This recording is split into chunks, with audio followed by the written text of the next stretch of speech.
আমি আজকে ভাঙ্গা একটা বাক্স নিয়ে আপনাদের সামনে হাজির হয়েছি। আর যদি স্লোগান দেন তো এই ভাঙ্গা বাক্স পুরা হারিয়ে যাবে।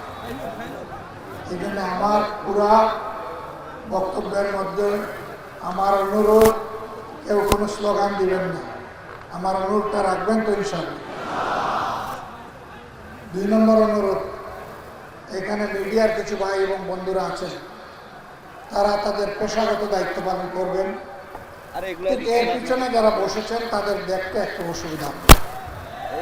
আপনারা একটু ত্যাগ স্বীকার করবেন এবং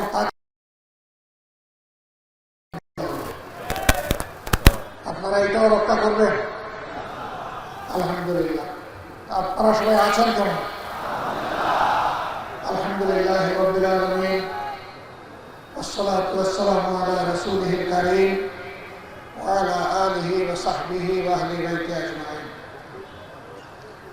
বাংলাদেশ জামাত ইসলামী ঐতিহ্যবাহী নীলফামারী জেলার ডুমার উপজেলা শাখা আয়োজিত আজকের এই তাৎক্ষণিক পথসভার সম্মানিত সভাপতি, উপজেলা আমির, মঞ্চে বসা বাংলাদেশ জামাত ইসলামের কেন্দ্রীয় নির্বাহী পরিষদের সদস্য, রংপুর দিনাজপুর অঞ্চলের সম্মানিত পরিচালক জনাব মাওলানা আব্দুল হালিম, আরও বসা আছেন আপনাদের প্রিয় মানুষ, ডুমার দিল্লাবাসীর প্রিয় কণ্ঠ জনাব মাওলানা আব্দুল সত্তার, মঞ্চে বসা সম্মানিত নেতৃবৃন্দ, আমার সামনে উপস্থিত প্রিয় ডুমারের সম্মানিত ভাই বোনেরা, সাংবাদিক বন্ধুগণ, আমিও আরেকবার আল্লাহ তাআলার শুকরিয়া আদায় করছি। আজ থেকে 1 বছর আগে এ ধরনের একটি সমাবেশের কল্পনা আমরা করিনি। আল্লাহ তাআলা তার একান্ত মেহেরবানিতে বাংলাদেশের মানুষকে শ্বাসরুদ্ধকর অবস্থা থেকে মুক্তি দিয়েছে।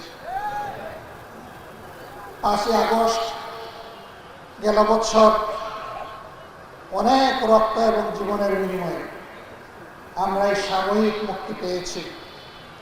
এই মুক্তিকে আমরা স্থায়ী মুক্তি হিসাবে দেখতে চাই। আমরা চাই না বারবার ফ্যাসিবাদ ফিরে আসবে আর এদেশের মানুষকে লড়াই সংগ্রাম করে জীবন দিতে হবে। আমরা তা মোটেই চাই। আমরা চাই আমাদের সন্তানদের, ভাইদের, বোনদের রক্তের বিনিময়ে যে সাময়িক মুক্তি এসেছে, এর মধ্য দিয়ে ফ্যাসিবাদের যেন কবর রচিত হয়। তাহলে ফ্যাসিবাদের কবর যদি রচিত হয়, প্রিয় বাংলাদেশে সেবকের দায়িত্ব কারা পালন করবে? দেশটা একটা দলকে বা একটা ঝুঁককে চালাতে হবে। এ দায়িত্ব কে পালন করবে? তাদের পরিচয় কি? তাদের পরিচয় অত্যন্ত স্পষ্ট। আমাদেরকে বিবেচনায় নিতে হবে 54 বছর ধরে যে সমস্ত দল বাংলাদেশকে শাসন করেছেন, তাদের শাসন আমলটা কেমন ছিল? তাদের মধ্য থেকে একটা দলই কি বাংলাদেশকে দুঃশাসন এবং দুর্নীতি থেকে মুক্তি দিতে পেরেছিলেন? কেউ পারে। কম বেশি তাদের আমলে দুর্নীতি হয়েছে এবং জনগণ দুঃশাসন করেছে। 5 আগস্ট পট পরিবর্তনের পর আগে যারা লুটেরা, চাঁদাবাজ, দখলদার, খনি, গুম এবং হত্যাকারী, দর্শক, তারা তো পালিয়ে গেছে অথবা আত্মগোপনে চলে গেছে।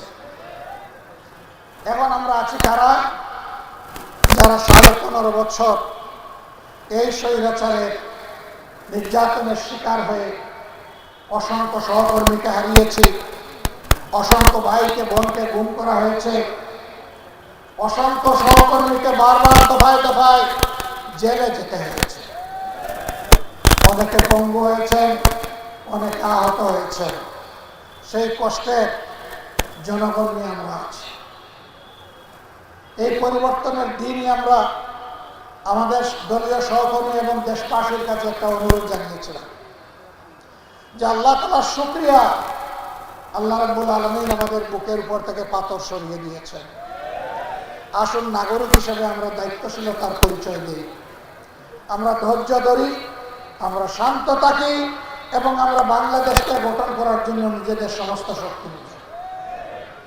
কিন্তু আফসোস, আগের চাঁদাবাজরা গিয়েছে, এখন সর্বস্তরের মানুষ বলে শুধু হাত বদল হয়েছে। মানুষ বলে রেট একটু বৃদ্ধি পেয়েছে। সেদিন একজন বড় ব্যবসায়ী বললেন, আগে মাসে মাসে ওই লুটেরা এত করে নিত, এখনকার যারা আসছে তারা এসে বলে রেট বাড়িয়ে দেন। আমি জিজ্ঞেস করলাম, রেট কেন বাড়াতে হবে? বলে যে ওরা তো 15.5 বছর খেয়েছে, আমাদের কপালে কয়দিন আছে জানি না, যে কয়দিন আছে সেই কয়দিনে আমাদের পেটটা ভরে না।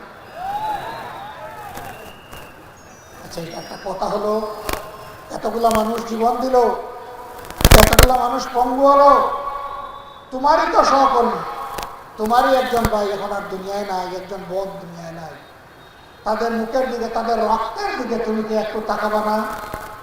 তুমি কি একটু সম্মান দেখাবা না? তুমি কি তাদের শহীদদের সেই জীবনকে, রক্তকে তুমি কি অপমান করবা? কষ্ট বিকে নিয়ে যে 34,000 মানবী পঙ্গু হয়ে পড়ে আছে, কেউ বিছানায়, কেউ হাসপাতালে, কেউ দুঃখে দুঃখে জীবনের সাথে লড়াই করছে, তাদের জীবনের রক্তের কি কোনো মূল্য নেই? সম্মানিত ভাইরা, আমরা আমাদের দলীয় সহকর্মীদেরকে বলেছি, এই অপকর্ম যেই করবে তাকে আমরা ছাড় দেব। ওই হারাম খাওয়ার আমাদের দরকার নেই। আল্লাহ তাআলা হালালের উপর থেকে যেন আমাদেরকে লড়াই করার তৌফিক দান করে। আমরা দেশের জনগণকে কথা দিচ্ছি, আমাদেরকে সামাজিক আন্দোলন গড়ে তুলতেই হবে। যেখানে চাঁদাবাজ সেখানে যুদ্ধ, যেখানে দখলদার সেখানে লড়াই। আমাদের এই যুদ্ধ নিঃশেষ, আবর্জনা সাফ হয়। বাংলাদেশ দুর্নীতি এবং দুঃশাসন মুক্ত একটি দেশ না হওয়া পর্যন্ত আমাদের এই যুদ্ধ, এই লড়াই অব্যাহত থাকবে। 24-এর যোদ্ধারা স্লোগান দেয়, আবু সাইদ মুগ্ধ, শেষ হয়নি যুদ্ধ। কেন বলে? বাংলাদেশ যদি 5 আগস্টের পর পুরোপুরি ফ্যাসিবাদ মুক্ত হয়ে যেত, তাইলে তো আজকে তাদের এই স্লোগানের দরকার ছিল না। ফ্যাসিবাদ মুক্ত হয়নি বলে এই যুদ্ধ হচ্ছে। বাংলাদেশে আইন শৃঙ্খলা পরিস্থিতি অতি সম্প্রতি পরিকল্পিতভাবে ষড়যন্ত্র করে হয়তোবা তার অবনতি ঘটানো হচ্ছে। এই অবস্থায় যদি বাংলাদেশে কোনো নির্বাচন হয়, আমাকে সাংবাদিক বন্ধুরা বলেছিলেন, আপনি কি মনে করেন? আমি বলেছিলাম, it will be the genocide of election. এটা ইলেকশনকে একদম খতম করে দেবে, চরম বিশৃঙ্খলা হবে, রক্তের বন্যায় বাংলাদেশ ভেসে যাবে। আমরা এটা চাই। আমরা চাই সকল ক্ষেত্রে প্রয়োজনীয় সংস্কার সাধন করে দেশে আইন শৃঙ্খলা ফিরিয়ে এনে জনগণকে স্বস্তির সাথে তার ভোট প্রয়োগের সুযোগ তৈরি করে দিতে হবে। গত 15.5 বছরে যারা নতুন করে ভোটার হয়েছে, তাদের প্রত্যেককে ভোটার লিস্টে অন্তর্ভুক্ত করতে হবে। আওয়ামী লীগ যে 2.25 কোটি ফলস ভোটার তৈরি করে রেখেছিল, এদেরকে কেটে সাফ করতে হবে।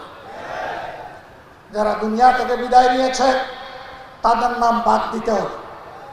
এবারকার এই আন্দোলনে প্রবাসী বাংলাদেশিরা সারা দুনিয়ায় আমাদের সাথে যুদ্ধ করেছে, তাদের প্রত্যেকের ভোট নিশ্চিত করতে হবে। এই কাজগুলা করেই একটা সুষ্ঠু নির্বাচনের দিকে যেতে হবে। তবে দৈনন্দিন জীবনে মানুষকে কিছু আইনগত, কিছু প্রশাসনিক সহায়তা নিতে হয়। এখন ইউনিয়ন পরিষদগুলো আওয়ামী লীগের ছিল, জোর করে ভাই ভাতিজা শালা সম্বন্ধিক মিলে তারা দখল করেছিল। এরা এখন পালিয়ে গেছে, মেম্বাররা পালিয়ে গেছে, চেয়ারম্যান নাই, মেম্বার নাই, মানুষ যাবে কার কাছে? প্রশাসক, এতগুলা মানুষের দায়িত্ব এই প্রশাসক নেবে যাদেরকে জনগণ নিজেদের প্রতিনিধি মনে করে না। বরঞ্চ এরা ঘুষের রেট বাড়িয়ে দিয়ে মানুষকে আরো বেশি হয়রানি করছে। পৌরসভা ভেঙে দেওয়া হয়েছে, সেখানে কোনো নির্বাচিত জনপ্রতিনিধি নেই। সিটি কর্পোরেশন ভেঙে দেওয়া হয়েছে, সেখানে কোনো জনপ্রতিনিধি নেই। জেলা পরিষদ ভেঙে দেওয়া হয়েছে, উপজেলা পরিষদ ভেঙে দেওয়া হয়েছে, সেখানে কোনো জনপ্রতিনিধি নেই। প্রতিদিন মানুষের জনদুর্ভোগ হচ্ছে। আমাদের রাজনীতি জনগণের দুর্ভোগ বাড়ানোর জন্য নয়, আমাদের রাজনীতি দুর্ভোগ কমানোর জন্য। অতএব সকল যুক্তিতে স্থানীয় সরকার নির্বাচন অতি দ্রুত দিতে হবে। অবশ্যই জাতীয় নির্বাচনের জন্য গ্রহণযোগ্য সংস্কার হতে হবে, কারণ ওর মাধ্যমে সরকার গঠন হবে। এরাই দেশ চালাবে, দেশের নীতি পলিসি তৈরি করবে। এই জন্য আমার সহকর্মী বলেছেন আমরা পিআর সিস্টেমের নির্বাচন চাই। যেই দল পাস হওয়া ভোটের যত পার্সেন্ট পাবে সেই দল সংসদে অতটা সিট পাবে। এতে কিছু ছোট দল আছে, তাদেরকে কারো করুণার পাত্র হতে হবে। তারা যেটুকু পায় সেইটুকু নিয়েই তারা সংসদে কথা বলতে পারে। অনেক দল তার হয়তো এত সমর্থন নেই, কিন্তু সেই দলেও দেশকে দেওয়ার জন্য মগজ এবং মাথা থাকতে পারে। আমরা চাই তারা সংসদে গিয়ে কথা বলে। পিআর সিস্টেম না হলে দেখা যাচ্ছে একজন পেয়েছে 41% ভোট, আরেকজন পেয়েছে 40% ভোট। 41% পেয়ে 218 আসন, আর 40% পেয়ে মাত্র 70 আসন। এই 218 আসন পাওয়ার পরে প্রত্যেকেই স্বৈরাচার বেপরোয়া হল। তখন আর মানুষকে মানুষ গণ্য করে না, তখন জনগণের সেবক মনে করে না, তখন দেশের মালিক হয়ে বসে। এই জন্য আমরা বলেছি বিশ্বের 62টি উন্নত দেশে এই পিআর সিস্টেমে নির্বাচন হয়, আমাদের দেশে সেই পিআর সিস্টেমে নির্বাচন হবে না। এতে যদি কেউ মন খারাপ করেন, বুঝতে হবে তাদের মতলব সুবিধাজনক নয়। আমরা আশা করি যুক্তিসঙ্গত এই দাবি তারা মেনে নেবেন। বিভিন্ন আসনে যখন নমিনি দেওয়া হয়, তখন পেশি শক্তি আর কালো টাকার বলে ভোটকে প্রভাবিত করে অযোগ্য সন্ত্রাসীরা অনেক জায়গায় তারা নির্বাচিত হয়ে আসে। সংসদের ভিতরে গিয়েছেন মহিলা, মাদেরকে আমি সম্মান করি, কারণ মায়েরা আমাদেরকে তাদের গর্ভে ধারণ করেছেন। কিন্তু একজন মহিলা গিয়েছেন, তিনি কিছুই পড়তে পারেন না, বলতে পারেন না। তার মেয়ে 1 পৃষ্ঠা কাগজ লিখে দিয়ে বলেছে, আম্মা তুমি এইটা বললেই হবে। তিনি দাঁড়িয়ে কাঁপতেছেন। 17 মিনিটে 1 পৃষ্ঠা পড়েছেন, 1 পৃষ্ঠার মধ্যে 28টা ভুল করেছে। একজন সংসদ সদস্যের কাজ কি? একজন সংসদ সদস্যের কাজ হচ্ছে তিনি দেশের আইন রচনা করবেন। এখন বলেন, এরকম লোকেরা যদি সংসদ সদস্য হয়, তারা কি দেশের ভালো আইন তৈরি করার কোনো যোগ্যতা রাখে? রাখে না বলেই তো আমরা কালো আইনের কবলে পড়ে আমরা শেষ হয়ে যাচ্ছি।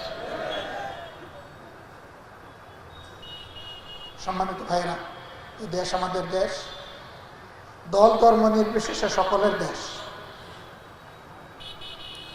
আমরা একটা অহিংস বাংলাদেশ চাই, একটা মানবিক বাংলাদেশ চাই, একটা দুর্নীতিমুক্ত বাংলাদেশ চাই, একটা দুঃশাসন মুক্ত বাংলাদেশ চাই। আমরা বারবার বলে আসছি, আমরা এই দেশে কোনো মেজরিটি মাইনরিটি একেবারেই মানি না। এদেশে যারাই জন্মগ্রহণ করেছে তারা সবাই এদেশের মর্যাদাবান নাগরিক। একজন মুসলমান সংবিধানের ভিত্তিতে যে অধিকার পাবে, আমার একজন হিন্দু ভাই, একজন বৌদ্ধ ভাই, একজন খ্রিস্টান ভাই কিংবা বোন, তারা সমান অধিকার পাবে।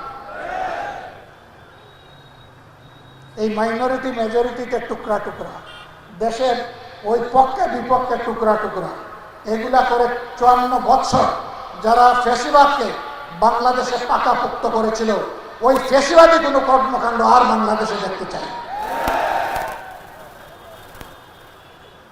neither majority nor minority, we need unity.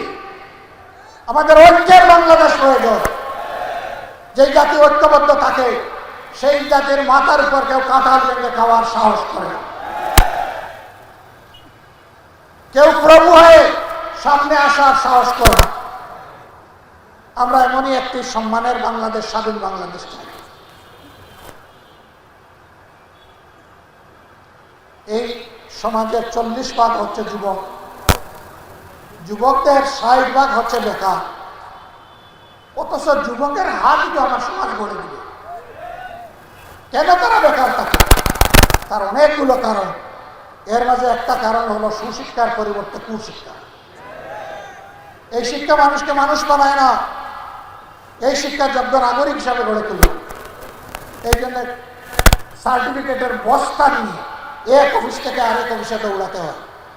আমরা যুব সমাজকে কথা দিচ্ছি, আল্লাহ যদি এই দেশ পরিচালনার দায়িত্ব আমাদেরকে দেন, ইনশাআল্লাহ নৈতিক শিক্ষার পাশাপাশি পেশাগত দক্ষ শিক্ষা তোমাদের হাতে এমনভাবে তুলে দেওয়া হবে, যেদিন তোমাদের শিক্ষার পাঠ শেষ হবে সেদিন তোমাদের হাতে যেমন সার্টিফিকেট আসবে, ঠিক তেমনি ভাবে চাকরির অফার লেটারও তোমাদের হাতে চলে আসবে।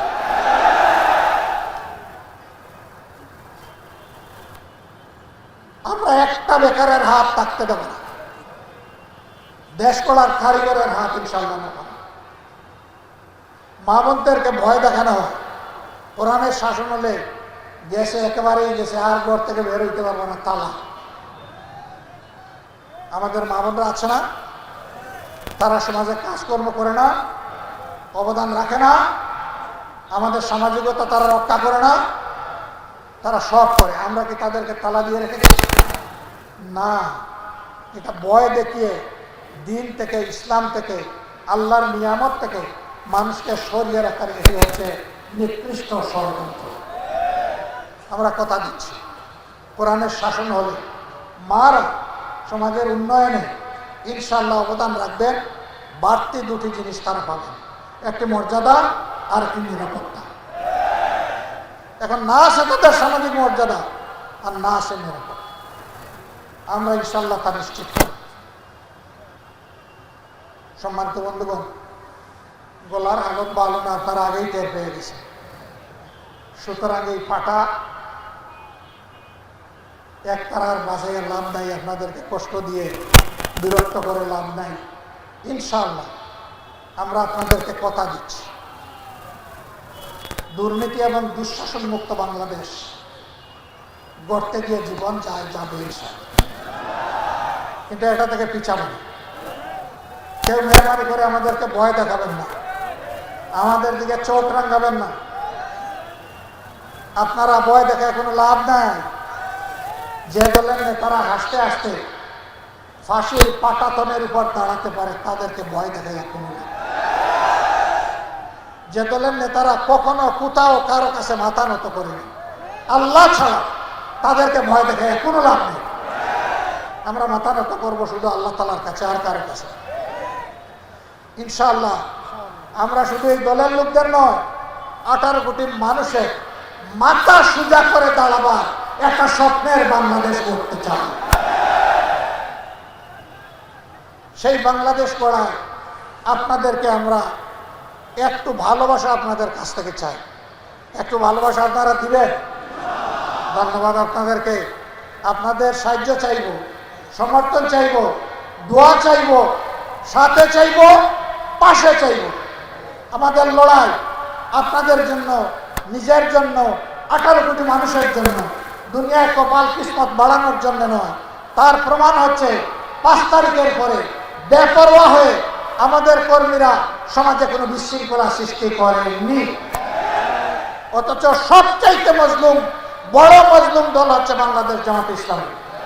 আমরা এখানে যখন ধৈর্যের পরিচয় দিয়েছি, ইনশাআল্লাহ দেশ গড়ার ক্ষেত্রেও আমরা দায়িত্বশীলতার পরিচয় দেব। আল্লাহ তোমার বাসীর উপর রহম করুন। আল্লাহ তাআলা আপনাদেরকে সুস্বাস্থ্য দান করুন। আগামী দেশ মুক্তির সংগ্রামে আপনাদেরকে বীরের ভূমিকা পালন করার তৌফিক দান করুন। আপনারা গর্বিত উত্তরবঙ্গের মানুষ। এখন সন্তানেরা যে স্লোগান দেয়, প্রথম নামটি আপনাদের আসে আবু সাঈদ। আবু সাঈদ মুগ্ধ, শেষ হয়নি যুদ্ধ। আবু সাঈদের নামটাই আগে আসে। অনেকে আবার শহীদদেরকে নিজের দলের দাবি করেন। ভাই, আমরা এই কাজ করব না। শহীদরা জাতীয় সম্পদ, আমরা দলের ভিত্তিতে তাদেরকে ভাগ করতে চাই না। এদেরকে আমরা মাথার উপর উঠে রাখতে চাই। আমরাই একমাত্র দল, আল্লাহর শুকরিয়া, প্রত্যেকটি শহীদ পরিবারে আমরা গিয়ে পৌঁছেছি এবং তাদের পাশে দাঁড়ানোর চেষ্টা করেছি। আমরা শহীদদেরকে নিয়ে রাজনীতি করতে চাই না, শহীদদেরকে আমাদের মাথার তাজ বানিয়ে রাখতে চাই। আল্লাহ তাআলা আপনাদেরকে ভালো রাখুন, সুস্থ রাখুন। লড়াইয়ের ময়দানে আবারও দেখা হবে ইনশাআল্লাহ। সেই লড়াই হবে মানবতার মুক্তির লড়াই, মানবিক বাংলাদেশ গড়ার লড়াই। আল্লাহ হাফেজ। বাংলাদেশ জিন্দাবাদ, বাংলাদেশ জামাতে ইসলামী জিন্দাবাদ।